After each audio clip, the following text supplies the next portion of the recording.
Welcome back, everybody. Here we are at week 4 of Weight Loss Coaching Basics.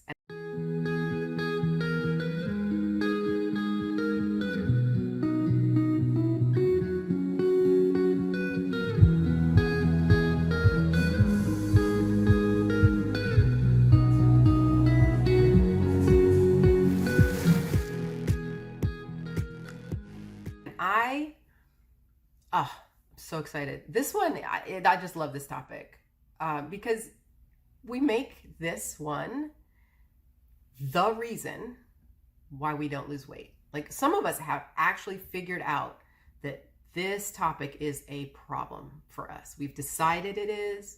We don't know how to solve it, but we know it's a thing. So what are we talking about this week? We are talking about emotional eating.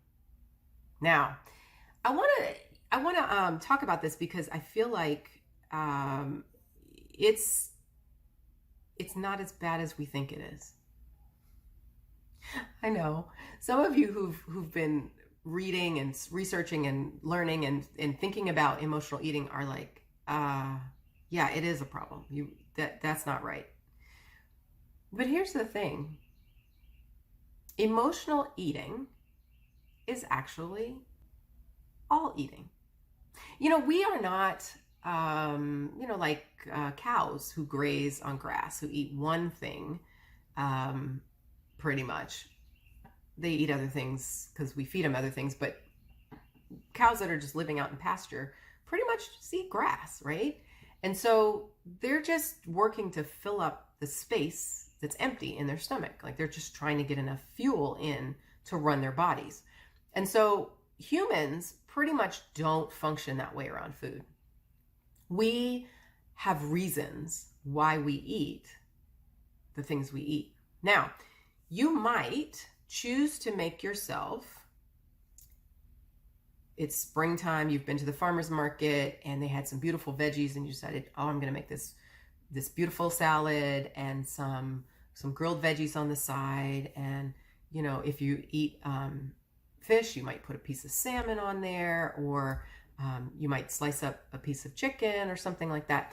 You might make this beautiful salad. You made your homemade dressing, like you put this beautiful plate in front of yourself, and then you eat it. Well, you had certain emotions that came from the way you think that said, this is good for me, this is beneficial, this is going to serve my body, this is the kind of fuel that I need, this is a good thing that I'm doing for myself. It produces a feeling, and your feeling is an emotion, right? You might feel compassionate towards yourself. You might feel loving toward yourself. You might feel generous. You might feel kind.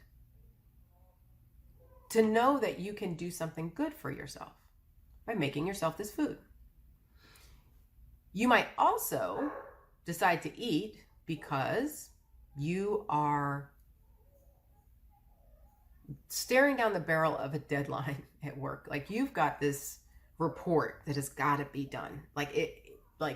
It's got to be done. And you really would prefer not to have to do this. It's a big deal.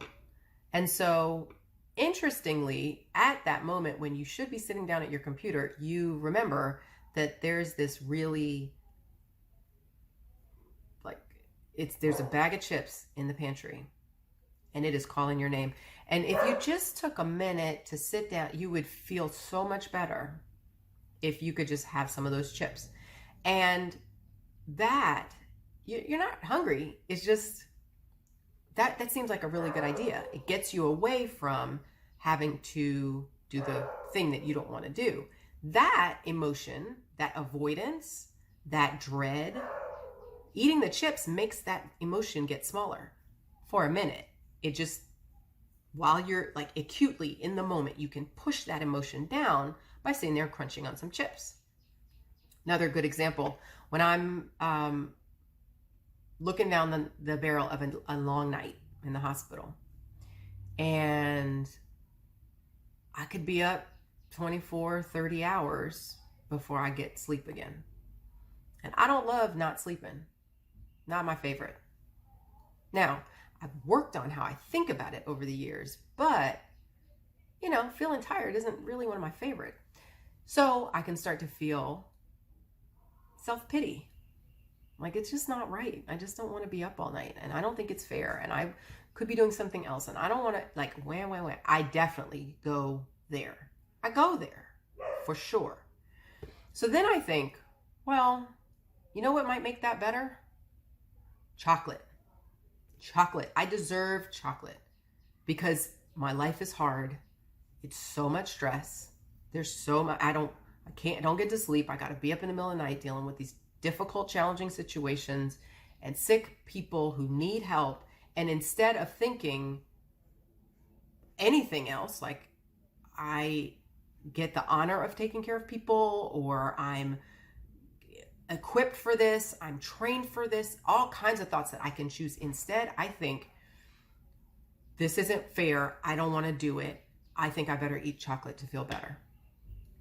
Now, I've learned not to do that. But it's been a matter of training my brain over the thinking and recognizing when it comes. It's a great example of emotional eating. Now, you can have emotions that are positive and drive positive decisions with your eating.